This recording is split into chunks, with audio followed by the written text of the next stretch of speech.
갈보리산 언약 부활이란 제목으로 말씀을 드립니다. 지난주에는 갈보리산 언약 십자가 말씀을 드렸고요. 오늘은 부활입니다. 갈보리산 언약이 뭐냐? 그리스도를 말하는 거예요. 마태복음 1장부터 28장까지 내용의 주인공은 예수님이 그리스도라는 말입니다. 예수님이 그리스도로 오셨는데 그리스도이심을 아는 사람은 복을 받았고 그리스도이심을 모르는 사람들은 다 저주를 받았어요. 그 그리스도라는 증거가 뭐냐? 십자가에서 죽으시고 오늘 부활하신 겁니다. 서론에요. 하나님이 인간을 창조하셨습니다. 원래 인간은 하나님과 함께 할 때 행복했습니다. 그렇게 창조됐습니다. 그런데 인간이요, 하나님 말씀을 들어야 될 인간이 사단의 말에 순종을 했습니다. 그걸 뭐라고 하냐? 죄라고 하는 거예요. 그 죄를 지은 인간은 의로우신 하나님과 함께 할 수가 없었습니다. 그래서 죄를 지은 인간은 하나님을 떠나버렸습니다. 하나님을 떠난 인간은, 이 땅에 태어나는 모든 인간은 그때부터 마귀 자녀로 태어나는 겁니다. 마귀 자녀로 태어나고 싶어서 나는 게 아닙니다. 우리가 한국에서 태어나고 싶어서 난 게 아니고 북한으로 해서 태어나고 싶어서 북한에 태어난 게 아니고 뜻이 마귀 자녀로 태어나고 싶어서 난 게 아니고 태어나고 보니까 마귀 자녀라요. 마귀 자녀다 보니까 마귀에게 끌려다니다 보니까 모든 삶이 고통이라요. 그래서 고통과 불행 속에서 이 땅에서 살다가요, 결국은 마귀를 따라서 지옥으로 갑니다. 이게 우리 인간의 인생 스토리고 인간의 여정입니다. 우리 인간을 사랑하시는 하나님께서요, 구원자를 보내셨습니다. 여기서 빠져나올 구원자, 여기 이 문제를 해결할 구원자를 보내셨는데 그 이름이 예수님입니다. 마태복음 1장 21절 구원자라 하라. 이 예수님이 십자가에서 말씀이신데, 하나님이신데 육신으로 이 땅에 오셨습니다. 육신으로 오신 예수님이 우리 사람을 대신해서요, 십자가를 지신 것입니다. 그래서 예수님이 왜 육신으로 오셨느냐? 십자가를 지시며 피를 흘리시고 죽으시기 위해서. 그런데 모든 사람은 죽음으로 끝나지만은 예수님은 사람이 아니고요, 그리스도이시기 때문에 부활하셨습니다. 그래서 예수님은 그리스도가 되셨습니다. 그리스도는 뭐냐? 그리스도는 인간이 사단에게 잡히기 때문에 사단으로부터 해방시켜 주시는 참 왕을 말하는 겁니다. 그리스도는 뭐 하는 분이냐? 그리스도는 인간이 죄 가운데 있기 때문에 죄를 해결하는 제사장이 아니고요, 참 제사장이 되셨습니다. 예수님은 그리스도로 오셔서요, 인간을, 하나님 떠난 인간을 하나님 만나는 길이 되신 참 선지자가 되셨습니다. 이 세 가지 직분을 뭐라고 하냐? 그리스도라고 하는 거예요. 문재인 대통령 이듯이 예수님은 그리스도이십니다. 예수란 뜻은 구원자고 그리스도는 기름 부음 받은 자인데요, 왕, 제사장, 선지자가 기름 부음을 받아서 세움을 받았습니다. 예수님이 왜 그리스도느냐? 인간이 사단에게 잡혀 있고 죄 가운데 있고 하나님을 떠나 있기 때문입니다. 인간이 이 문제가 속에 있지 않았다면 예수님이 오실 이유가 없었습니다. 이 예수님이 그리스도이심을 믿고 마음에 영접한 자, 다시 해서 믿는 사람을 뭐라고 하느냐? 하나님의 자녀라고 하는 거예요. 하나님의 자녀가 됩니다. 예수님이 그리스도이심을 믿는 자가 하나님의 자녀가 됩니다. 하나님의 자녀가 되면은 하나님이 그때부터 인도해주고 보호해주고 응답해주고 주의 천군 천사들을 파송하고 사단을 꺾을 수 있는 권세를 주셨습니다. 그래서 인간은 하나님 만나는 인간은 행복하게 되었습니다.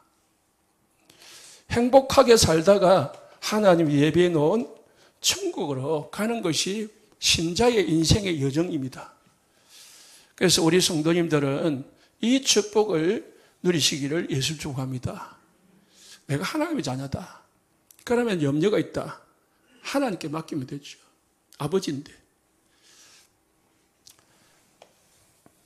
그래서 이 십자가의 이 길에서 가장 중요한 포인트가 뭡니까? 예수님이 십자가를 지신 겁니다. 그리고 예수님이 부활을 하신 것입니다. 그로 인해 가지고 인간이 예수님이 그리스도이심을 증명하셨고 그리스도의 일을 완성하신 것입니다. 예수님이 오셔가지고 안 죽고 부활하지 않았다면 우리하고는 전혀 관계없는 거죠. 믿으시기 바랍니다. 그래서 진짜 부활을 믿어야 됩니다. 부활이 얼마나 중요하냐. 십자가와 부활은 우리 기독교의 가장 중요한 포인트요, 내용인데 이 두 가지를 빼버리면 아무런 의미가 없습니다. 십자가는 누구나 강조하고 또 어느 교회나 강조하는 것이지만은 부활은 또 별로 강조를 안 하거든요. 그런데요, 부활의 중요성을 알고, 이 창원에 보면은 옛날에 부활의 교회도 있고요. 또 저기 강원도 가면은요, 부활만 강조하는 교회가 있어요. 부활을 우리가 어떻게 사람이 죽었다가 살아날 수 있느냐. 그래서 먼저 부활의 역사성부터 여러분들이 먼저 알아야 되겠습니다. 역사적 사건이란 말입니다. 역사성에서 역사적 사건이다. 사실이다. 부활은 그냥 꾸며낸 이야기가 아니고요. 소설이 아니고요. 분명한 역사적 사건이라는 거예요. 이스라엘 역사 속에 있었던 사건이지만은 그게 지금 우리와 관계되는 사건이라는 거예요. 우리가 오늘 사도신경 했잖아요. 그러면 뭐예요? 본디오 빌라도에게 했거든요. 이 본디오 빌라도가 뭐합니까? 뭐 어떤 사람입니까? 이스라엘 역사 속에 있었던 분명한 왕이거든요. 그러니까 사람의 왕이 역사 속에 있던 인물이다 이 말이에요. 이 사람 시대에 예수님이 태어나셨고 예수님이 십자가를 지셨고 예수님이 부활했던 사건이다 이 말입니다. 그래서 우리가 사도신경 할 때마다 계속 모든 전 세계 사람들이 이 암송을 하는 뭐 이유가 뭐냐? 이거는 사실이기 때문인 것입니다. 부인할 수 없는 거예요. 꾸며낸 이야기가 아니라는 것입니다. 그런데요, 사단은 이거를 어쨌든 안 믿게 만들려고 합니다. 여러분들을 안 믿게 만들려고 한다니까. 안 믿어야 하나님의 능력을 못 누리지요. 이거 믿으면 끝난다니까요. 그래서 이 사단이 사람들을 통해 가지고 만든 설이 있어요. 그게 뭐냐? 돈 안 씁니다. 오늘 본문에도 나오죠. 12절에 18절에 보니까 15절에 이 대제사장들이 이제 군인들에게 돈을 주면서 어떻게 해요? 제자들이 훔쳐갔다 해라. 자고 있을 때. 그렇게 이제 거짓말을 시켰어요. 그런데 이 거짓말을 시킨 돈 주면서 거짓말하라고 시킨 이 일까지 오늘날까지 어떻게 해요? 오늘까지 유대인 가운데 두루 퍼지니라. 거짓말을 시켰는데 그것까지 다 퍼진 거예요. 도난 당했다는 말은 뭡니까? 예수님이 무덤에 없다는 증거잖아요. 그러면 무덤이 없다는 말이 뭡니까? 분명히 무덤에 묻었는데 무덤이 없다는 말은 살아났다는 증거지요. 또 두 번째가 뭐냐면은 기절설입니다. 아, 덜 죽였구나. 기절했죠. 그러다가 3일 만에 다시 깨어난 거 아니냐. 그런데 기절했다는 말은 분명히 예수님이 죽었거든요. 어떻게 죽음을 확인했냐. 죽음을 확인하기 위해서 이 유대인들이 십자가에 매달고요. 창을 옆구리에 찌릅니다. 그럼 기절했으면 일어나거든요. 그래서 혹시 너무 고통스러우니까 기절하지 않았나 싶어서 창을 찌르는데 예수님은 찔러서 피가 다 쏟아져도 일어나지를 못했거든요. 분명히 죽음을 확인했거든요. 군인들이. 죽음을 확인했는데 뭐요? 기절했다는 말은 살아났다는 말이거든요. 살아나서 움직이는 걸 봤단 말입니다. 그러니까 기절했는데 살아났구나 라는 뜻이 되겠죠.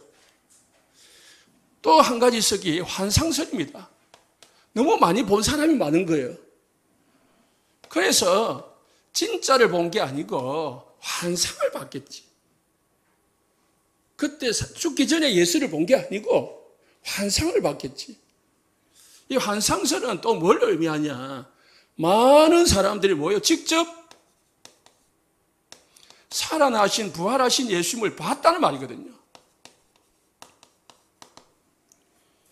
유대인들이 대제사장이 예수님의 부활을 거짓말하기 위해서 그 예수님의 부활을 안 믿도록 하기 위해서 이 세 가지 선을 만들었지만은 반대로 유추를 해보면은 예수님이 부활했다는 증거를 하고 있는 거예요. 세 가지를 합쳐보면. 그래서 누가복음 24장 36절에 43절을 보면 예수님이 제자들에게 딱 나타나시면서 너희에게 평안이 있을지어다. 예수님이 돌아가시고 이제 자기들까지 핍박이 올 걸 생각하고 막 불안해하고 있는 제자들에게 나타나시면서 평안을 지어다. 우리 성도님들에게 평안이 있으시길 바랍니다. 부활하신 예수님 믿으시고 평안을 얻으시기 바랍니다. 그러면서 예수님이 보이시니까 제자들이 예수님을 뭐로 생각했냐? 영으로 생각했다고 했어요. 영으로. 영으로 생각하니까 영이 뭐죠? 환상으로 봤다. 환상이 아닌가? 이렇게 생각했다는 거죠. 그때 예수님이 내 손과 발을 만져봐라. 봐라. 그리고 이제 보여준단 말입니다. 보여줬는데도 안 믿으니까 예수님이 제자들이 고기를 구워 먹고 있으니까 고기를 한 점 가져온다. 고기를 같이 제자들하고 같이 먹기도 했어요. 왜? 환상은 먹을 수가 없거든요. 예수님은 제자들에게요, 자신이 부활하셨다는 것을 증명하기 위해서요, 또 인식시키기 위해서 그렇게 하셨습니다. 그러면서 또 반대로 또 다른 이 사람들이 있을 때에 누가 없었느냐? 도마가 없었어요. 다른 제자들은 다 있어가지고 이제 확인을 했는데 도마가 없었단 말입니다. 그런데 또 이제 도마가 나중에 왔어요. 예수님이 가시고 났어요. 제자들이 도마야, 예수님이 부활했다 하니까 나는 보지 않고는 못 믿겠다. 이렇게 말하니 때에 예수님이 딱 나타나셔가지고 도마야, 내 손에 못자국을 만져보고 내 옆구리에 손을 넣어 만져봐라. 그리고 보고 믿는 자가 되지 말고 안 보고도 믿는 자가 되라. 보지 못하고 믿는 자가 복되다. 그렇게 하니까 28절에 도마가 다 엎드리면서 그때야 주는 그리스도시요 살아계신 하나님의 아들이십니다. 다 고백을 하는 거 있죠. 마태복음 27장 54절에요.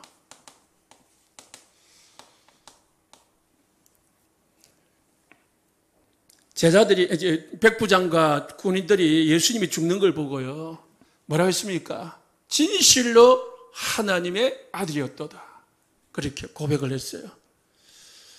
고린도전서 15장 3절에 5절에요.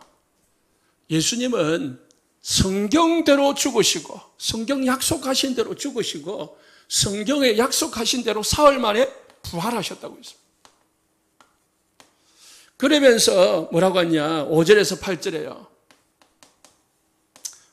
바울이 게바에게 보이시고, 게바는 베드로입니다. 그리고 12 제자에게와 그 후에 500여 형제에게 일시에 500명이 한꺼번에 본 거예요. 그리고 야고보에게 보이시고 그 후에 모든 사도에게 보이시고 8절에 맨 나중에 만삭되지 못하여 난 자 같은 내게도 보이셨느니라. 바울은 언제 봤냐? 사도행전 9장 다메섹에서 부활하신 예수님을 직접 만났어요. 그래서 사람들은요, 제자라는 거, 예수님의 수제자, 제자라는 말은 예수님과 3년 동안 말씀을 듣고 그리고 예수님의 죽음을 보고 예수님의 부활을 목격한 사람을 제자라고 하는 거예요. 그런데 바울은 예수님의 죽음까지 봤지만 부활을 본 적이 없거든요. 제자들과 함께 있지 않았거든요. 그래서 고린도 전서에 보면은 바울을 예수님의 제자라고 인정을 안 했어요. 그때 바울이 고린도 전서 15장을 통해 가지고요, 나도 봤다 라는 걸 증명하는 거예요.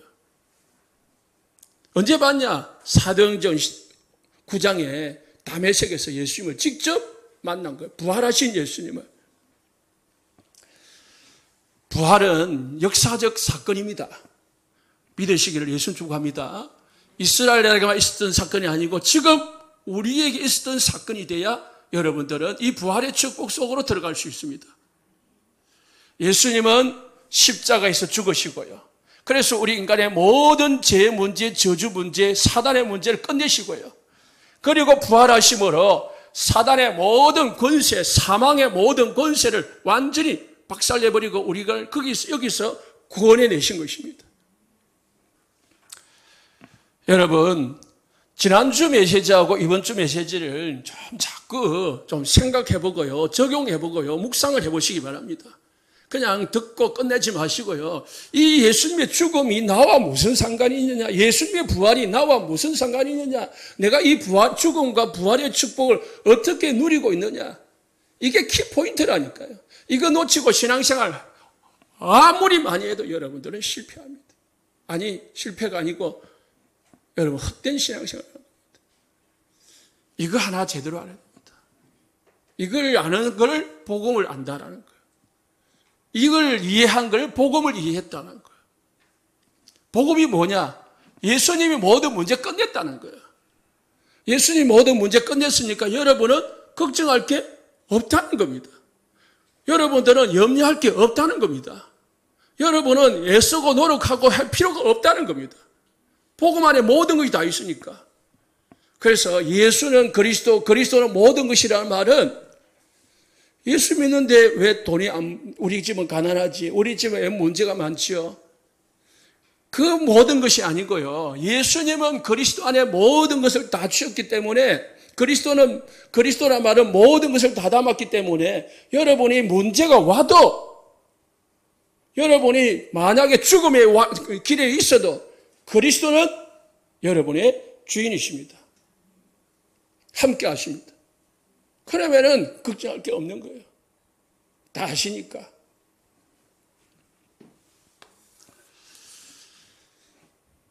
그래서 예수님은 부활의 역사성, 부활하셨습니다. 그러면은 왜 부활하셨느냐? 어떻게 부활하셨느냐? 부활의 이유입니다.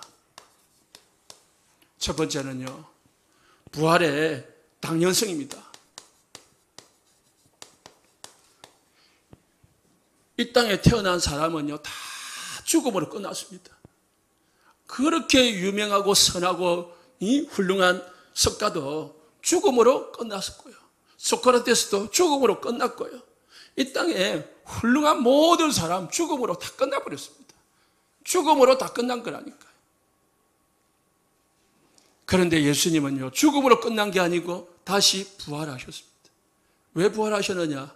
또 어떻게 부활할 수 있냐? 사람이 죽은데 어떻게 살아날 수 있냐? 이해가 안 된다. 예수님은 당연히 부활할 수밖에 없는 분입니다. 왜입니까? 예수님은요,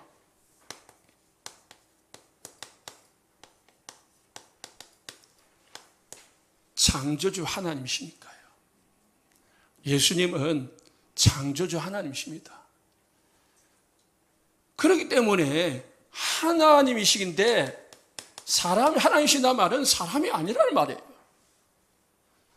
인간은 태어나서 죽음으로 마무리하지만은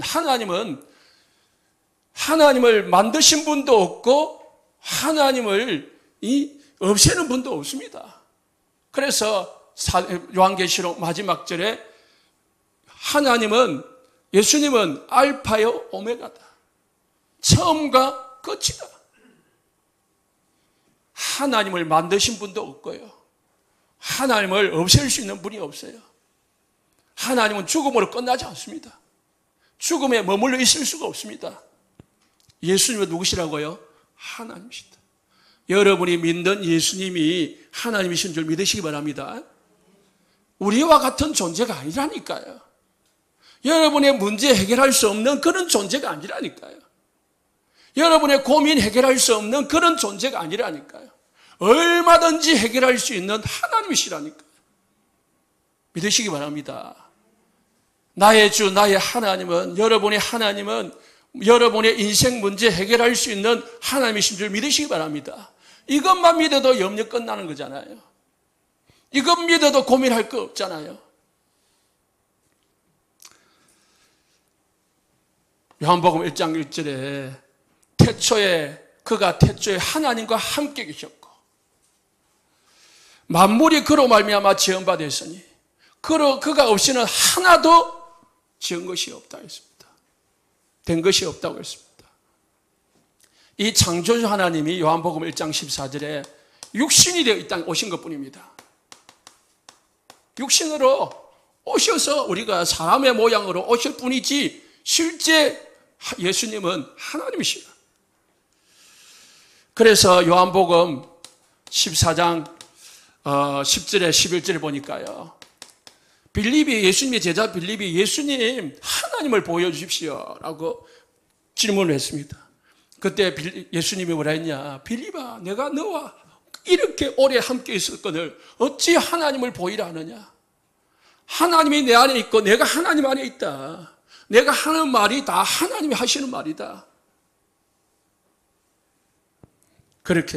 그래서 믿지 못하겠거든 내가 하는 일을 보고 믿으라. 예수님은 어떤 일을 하셨습니까?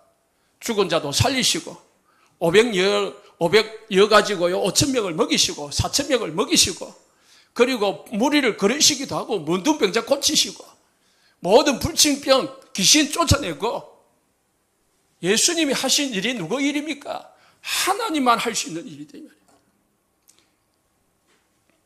믿으시기 바랍니다. 여러분이 믿는 분이 누구라고요? 하나님. 따라합시다. 나의 주, 나의 하나님이십니다. 여러분이 믿는 예수님은 하나님이십니다. 그래서 염려를, 걱정을, 두려움을 다 맡기시기 바랍니다. 붙들어 매시기 바랍니다. 주님을 다 붙들어요. 오직 하시면 돼요. 두 번째는요. 그분은 부활은 왜 어떻게 하셨느냐? 왜 부활하셨느냐? 부활의 필연성입니다. 다시 말하면은 부활을 하셔야만 그리스도이심이 증명된 겁니다. 예수님은 그리스도이심을 증명하려고 더 정확하게 말하면은 창세기 3장 15절 약속하신 언약을 성취하려고 그 언약이 창세기 3장 15절의 언약이 뭡니까? 뱀의 머리를 상하게 하시리라. 예수님은 사단의 권세를 박살내신 것입니다. 그래서요, 여러분에게 수만 가지 문제를 가져주도록 만든 사단, 수억 가지 문제 속에 빠지도록 만든 이 사단을 예수님이 십자가에서 죽으시고 부활하심으로 완전히 이제 깨트리신 것입니다. 완전히 해결했다니까요. 그렇기 때문에요, 사단은 여러분들을 건드릴 수가 없습니다.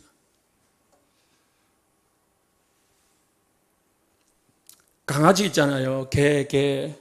여러분이 지나가다가요, 개가 묶여 있으면은요, 짖잖아요. 얼거리고. 죽이려고 달려들려고 하거든요. 그래서 자꾸 피하고 도망가면 더 달려들고 더 어른거립니다. 그런데요, 좀 막말로 몽둥이 들고 몇 번만 치놓으면요, 가면은요, 깽깽거리고요, 꼼짝도 안 합니다. 다 그냥 자기 집 속으로 쏙 들어가 버립니다. 이미 예수님이 사단의 머리를 박살내버렸다니까요. 그래서 예수님을 모시고 가는 여러분에게는요, 사단이 꼼짝을 못한다는 사실을 믿으시기 바랍니다.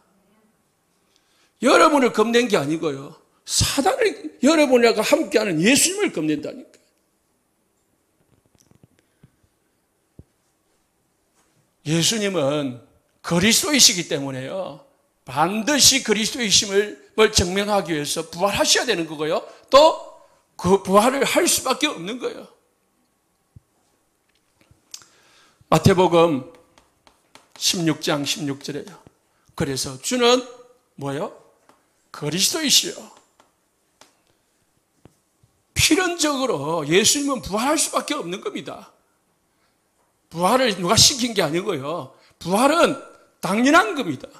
부활하시는 것은 필연적인 것입니다. 고린도전서 15장 14절에요. 더 중요한 이야기를 하고 있습니다. 부활은 우리 인간의 구원에 대해서, 사단의 문제에 대해서 완전히 이제 완성하신 일이거든요. 그래서 예수님의 부활이 없으면은 어떤 거냐? 그리스도께서 만일 다시 살아나지 못하셨으면 이랬거든요. 예수님이 부활하지 못했으면 너희가 전파하는 것도 헛되다. 우리가 전도하는 것 다 헛되요. 우리 설교하는 것 다 거짓말이에요. 그러니까 얼마나 중요합니까, 부활이? 부활을 하지 않았으면 목사 설교하는 거, 여러분 다른 사람에게 전도하는 거, 예수 믿는 거, 여러분 예배 드리는 거 다 헛된 거라고 했어요. 우리의 믿음도 헛것이고, 17절에 보니까요, 우리의 믿음도 헛되고 우리가 어떻게 해요? 여전히 죄 가운데 있을 것이다. 예수님이 십자가에서 우리의 죄를 해결하기 위해서 십자가에 죽으셨지만은 죄 문제의 완성은 부활로 완성이 되는 거예요. 왜냐? 내가 내 죄 때문에요, 사형당하는 거는요, 당연한 거잖아요. 그러면은 예수님 죄 때문에, 예수님이 죽었다, 십자가를 지었다. 그러면 강도 죄를 강도 시설해 가지고 죽은 거나 예수님이 죄인지 아닌지 우리가 알 수 없잖아요. 보통 사람들이 그래서 십자가에 죽는 건 당연하다고 여겼거든요. 그런데 예수님이 죽음으로 끝나지 아니하고 부활을 하셨다는 거죠. 예수님은 우리의 죄를 완전히 없앤 것을 증명하기 위해서, 해결됐다는 것이 증명하기 위해서요, 부활하신 것입니다. 부활의 필연성입니다. 예수님은 부활을 할 수밖에 없는 겁니다. 세 번째로요, 부활의 절대성입니다.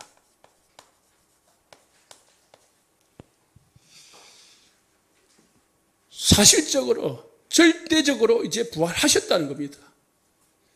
부활하셔야 되는 겁니다. 왜입니까? 예수님은 부활하셨어요. 사람이 아니고 하나님이시고 그리스도이시기 때문에요. 사도행전 7장 55절에 보니까 서대반이 돌에 맞아 죽어가면서 하늘을 우러러 보니까요, 성령 충만하여 하늘을 우러러 주목하여 하나님의 영광과 및 예수께서 하나님 우편에 서신 것을 보고, 예수님이 부활을 하셔가지고 어디 계시느냐? 하나님 우편에 다 계시는 거 있죠. 그리고 로마서 8장 34절에요.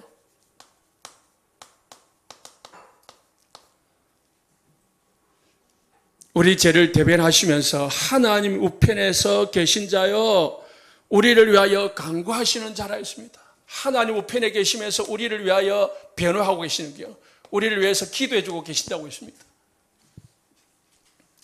부활은 부활로 끝나는 게 아니고요. 예수님은 부활하셔서 하나님 보좌 우편에 계십니다. 그러면서 부활하신 예수님은, 육체를 가졌던 예수님은 부활하시면서 영으로 부활하셔가지고요. 지금 어디 계십니까? 에베소서 3장 17절에요. 그리스도께서 너희 마음에 계시게 하옵시고, 부활하신 예수님이 지금 어디 계십니까? 여러분 마음에. 우리 찬양했잖아요. 162장. 내 마음에 항상 계시고. 부활하신 주님은 부활했다는 정도, 부활한 정도가 아니고요. 그분이 하나님이시고 그리스도 예수 되신 예수님이 여러분 안에 계심을 믿으시기 바랍니다. 여러분 혼자가 아니라니까요. 여러분 과가 아닙니다. 여러분 혼자 염려할 게 아닙니다. 여러분은, 우리 성도님들은, 하나님의 자녀들은요, 성령이 여러분과 함께 합니다. 성령으로 함께 하십니다. 마태복음 28장 20절에서는요, 세상 끝날까지 영원히 함께 한다고 했습니다. 항상 함께 한다고 했습니다. 직장에서든, 학교에서든, 가정에서든, 교회에서든, 길을 갈 때든, 누웠을 때든, 앉았을 때든 언제든지 항상 여러분과 함께 하시는 분이 예수님이심을 믿으시기 바랍니다. 그래서 여러분은 혼자가 아니라니까요. 염려는 주님 앞에 같이 계신 예수님께 맡겨야 되는 거라고요. 왜 자꾸 내가 고민이 되고 내가 어렵습니까? 안 맡깁니다. 그렇잖아요. 맡기시기를 예수님 축복합니다. 맡겨야 돼요. 주님이 다. 여러분은 담대하라. 내가 세상을 이겼노라. 그랬거든요. 그래서요, 베드로전서 5장 8절에요. 7절에 너희 염려를 주께 맡겨버리라. 너희 염려를 주께 맡기라고 있습니다. 부활하신 주님이 여러분의 주인이 되고 여러분과 함께 하십니다. 그러므로 아무것도 염려하지 말고 주께 맡기시기 바랍니다. 왜입니까? 그가 너를 돌보심이라. 맡기지 않으면 어찌 됩니까? 8절에 우는 사같이, 마귀가 우는 사자같이 염려하는 사람을 자꾸 더 염려하게 만들고, 더 고민하게 만들고, 더 우울하게 만들고, 더 불안하게 만든다는 거예요. 그래서 염려가 있으면 힘이 빠지면 팍 들고 일어나시기 바랍니다. 우리 다락방에 치유를 총괄하는 치유 총국장 목사님이 계셨어요. 옛날에 마산에 계시다가 지금 수원에 가 계신데요. 그분이 목사님 아들인데 우울증이 걸려가지고요. 가끔씩 목회를 잘하다가 가끔씩 1년에 한두 번 갑자기 그냥 마음이 다운이 돼가지고 집 방에 들어눕는 때가 있더라는 거예요. 한 번 들어눕기 시작하면은 일주일, 2주일이고요. 막 꼼짝을 못하고 그냥 밥도 씻는 것도 못하고 그냥 들어눕는 그런 영적 문제라. 본인이 직접 간증을 하셨어요. 그러다가 어느 날 이 복음을 깨닫고요. 세 구절을 암송을 하기 시작했대, 누워서. 할 수 있거든요. 무슨 말이냐. 믿는 자에게 능치 못할 일 없느니라. 항상 기뻐하라. 쉬지 말고 기도하라. 범사에 감사하라. 또 마지막 한 구절이 빌립보서 4장 6절 7절. 아무것도 염려하지 말고 다만 모든 일에 기도와 간구로 너희 구할 것을 감사함으로 하나님 앞에 아뢰라. 아무것도 염려하지 마라. 세 구절을요 계속 넣어서 암송했다는 거, 고백했다는 거죠. 수요일까지, 수요 예배까지만 해도 겨우 그냥 예배 드려야 되니까 기어 나오듯이 나와가지고 예배 드리고 또 들어가 눕고 했는데 금요일쯤 되니까요. 이 구절을 계속 감상하다 보니까 하나님이 힘을 주시더라. 언제 내가 그랬더니 하고 일어나게 되더라는 거예요. 이게 말씀의 힘입니다. 말씀이요. 목사님도 아는 구절이잖아요. 그런데요, 이게 내게 와닿을 때요. 내 말씀이 될 때에 역사가 일어나는 겁니다. 저도요, 여러분 앞에 이렇게 말씀 전하는 사람이 아닙니다. 솔직히 방금도요, 이 앉아있을 때요, 마음이 두근덕, 세근덕 하더라니까요. 그때 제가 무슨 말씀을 붙잡습니까? 아무것도 두려워하지 마라. 내가 너와 함께 함이니라. 놀라지 말라. 나는 너희 하나님이 됨이니라. 내가 너를 굳세게 하리라. 나의 의로 오른손으로 너를 붙들어 주리라. 하나님이 나와 함께 한다. 하나님이 나를 세우신다는 거예요. 믿으시기 바랍니다. 이거 믿으면 돼요. 여러분, 진짜 예수님이 부활하셔서 성령으로 우리 성도님들과 함께 하심을 믿으시기 바랍니다. 그래서 요한 1서 4장 18절에요. 꼭 암송하시고요. 적용하시기 바랍니다. 사랑 안에 두려움이 없고요. 온전한 사랑이 두려움을 내쫓나니. 사랑이 어떤 사랑입니까? 사람 사랑이 아닙니다. 하나님 사랑, 예수님의 사랑에는요, 두려움이 없어요. 하나님이 나를 사랑한다는 그 느낌 속에, 그 은혜 속에 그 믿음이 있으면요, 두려움은 없어지게 되어 있습니다. 그래서 온전한 사랑, 하나님의 온전한 사랑이 두려움을 내쫓는 거예요. 그런데요, 두려움에는 평안이, 두려움 반대로 두려움이 오면요, 두려움을 자꾸 놔두면요, 형벌이 따른다. 형벌이 뭡니까? 두려움이 두려워하는 그대로 온다는 거예요. 내가 염려하는 그대로 온다는 거예요. 그렇기 때문에요, 염려가 오면은요, 두려움이 오면요, 적시로 싸우시기 바랍니다. 죽으시고 부활하신 예수 이름으로 사단의 권세를, 나에게 두려움을 주어서 더 더럽게 만드는 이 사단의 권세를 싸우시기 바랍니다. 사단이 두려워할 때 찾아온다니까요. 원한 사대같이 싸워서 없애버려야 됩니다. 부활의 당연성, 예수님은 부활할 수밖에 없는 거예요. 그리고 필연성, 예수님은 부활할 수밖에 없습니다. 그 부활하신 예수님은 절대적으로 여러분과 함께 하심을 믿으시기 바랍니다. 세 번째, 그러면은 여러분 부활을 어떻게 체험합니까? 간단하게 세 가지 질문을 하시면 됩니다. 꼭 여러분 마음과 생각과 양심에 질문하십니다. 첫 번째 질문이 예수 그리스도를 도대체 누군가? 예수 그리스도가 도대체 누군가?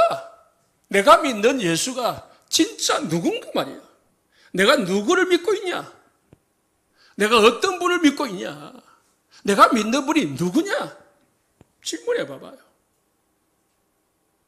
내가 지금 누구를 믿고 있는 겁니까? 온 세상 교회를 믿고 있습니까? 목사를 믿고 있습니까? 여러분 전도한 사람을 믿고 있습니까? 여러분 친구가 친척과 여러분 가족을 믿습니까? 내가 예수를 믿는데, 내가 예수가 그리스도로 가는데 그리스도가 누구냐 이 말이에요. 예수님은 십자가에서 죽으심으로요, 십자가 지는 길, 그것이 지난주에 말씀을 드렸지만은 죽음의 길이요, 고통의 길이요, 고난의 길인 것 같이 보이지만은 십자가는 뭐예요? 승리의 길이요, 부활의 길이요, 완전히 모든 문제를 해결해서 완성의 길이라. 십자가는. 그래서 예수님이 십자가에서요, 모든 문제 다 끝냈다. 우리 여러분의 인생 모든 문제를 끝내신 분이 그리스도십니다. 그리고 오늘 부활하셨습니다. 부활하셔서요, 모든 사단의 권세를 꺼뜨리시고요, 중요한 겁니다. 지금 살아서 여러분과 함께 하십니다. 지금 살아서 여러분과 함께 하십니다. 두 번째 질문입니다. 지금까지 내가 신앙생활을 해오고 지금까지 살아오는 동안에 그리스도를 진짜 믿었던가?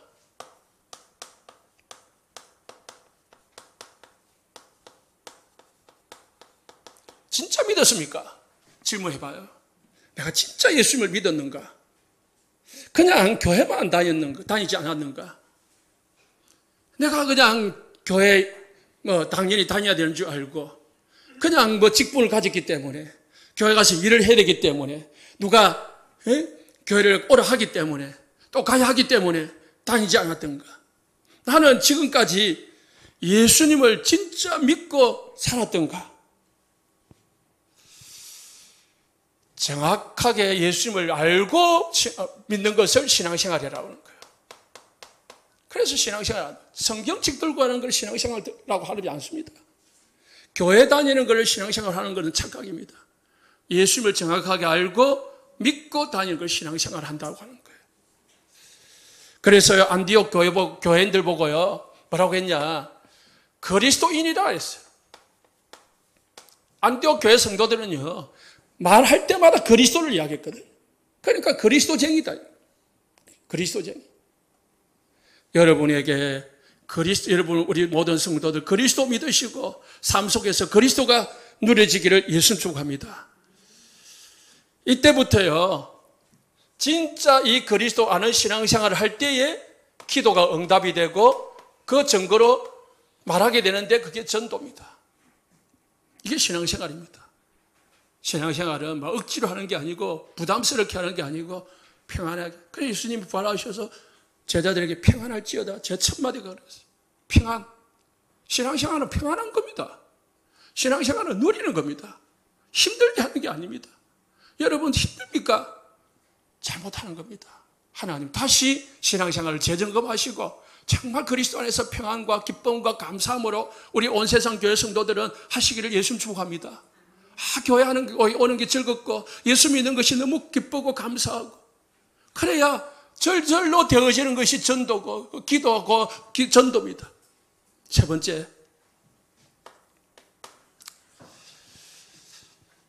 진짜 믿는데 왜 문제가 옵니까? 예수님이 그리스도고 부활하신 예수님이 지금 나와 함께 하는데 왜 내게 문제가 옵니까? 자, 보세요. 유대인들이, 바리새인들이, 제사장들이 예수님을 십자가에 못 박았습니다. 이게 사람이 하는 일처럼 보였지만은 결국은 다 지나고 보니까, 다 끝나고 보니까 예수님이 부활하시고 부활하신 것을 보고 나니까 뭐예요? 누가 한 일입니까? 하나님의 계획 속에 있었던 일이라. 사람을 통해서 하나님이 하신 일인 겁니다. 이 바리새인들과 가룟유다는 이 하나님이 하신 일이 나쁘게 쓰임을 받은 거예요. 우리 성도님들 나쁘게 쓰임 받지 말고 좋게 쓰임 받으시면 됩니다. 분명히 하나님은 일을 하십니다. 하나님이 약속하신 것은 이루어지게 되어 있습니다. 사람이 한 일 같이 보이지만은 예수님의 죽음과 부활은 하나님이 하시는 일이에요. 뭐 하려고요? 우리를 구원시키시려고요. 그래서요, 하나님이 모든 일을 하십니다. 그렇기 때문에 우리는 뭐 해야 됩니까? 그 일 속에서 나타난 일 속에서 하나님의 계획을 찾는 것이 중요합니다. 하나님의 계획이 뭐냐? 존 버닐이라는 사람이 있습니다. 이 사람이 복음을 전하다가, 말씀을 전하다가 감옥에 갔습니다. 로마 시대입니다. 중세 시대입니다. 감옥에 갔는데 억울했겠지요. 그러다가 하나님께 질문했습니다. 하나님, 나를 감옥에 보낸 이유가 뭡니까? 감옥에 있는 동안에 성경을, 구원사를 알아듣게 쉽게 사람의 표현으로 썼습니다. 소설을 썼습니다. 책을 썼습니다. 그 책이 뭐냐? 천로역정입니다. 천로역정은 구원받기 전에 성도가 구원을 받고 이 살아간 하늘나라 갈 때까지 가는 인생 여정을, 신앙 여정을 기록한 것이 천로역정입니다. 신앙 여정이죠.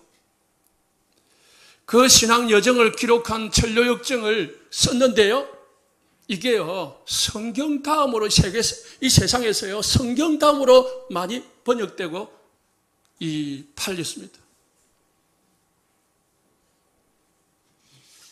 하나님의 계획을 찾았다니까요. 내가 감옥에 온 이유가 뭐냐? 하나님 나를 감옥에 보낸 이유가 뭐냐? 여러분, 문제가 오는 이유가 뭔지를 발견하시기 바랍니다. 많은 문제 중에요, 하나님이 우리에게 갱신을 시키시기 위해서 주는 경우가 많습니다. 갱신.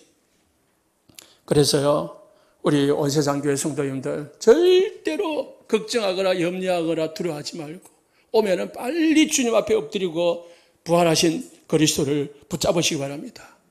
결론입니다.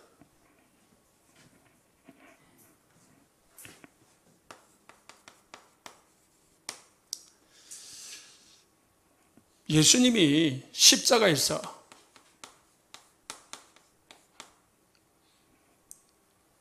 어떤 일을 하셨느냐?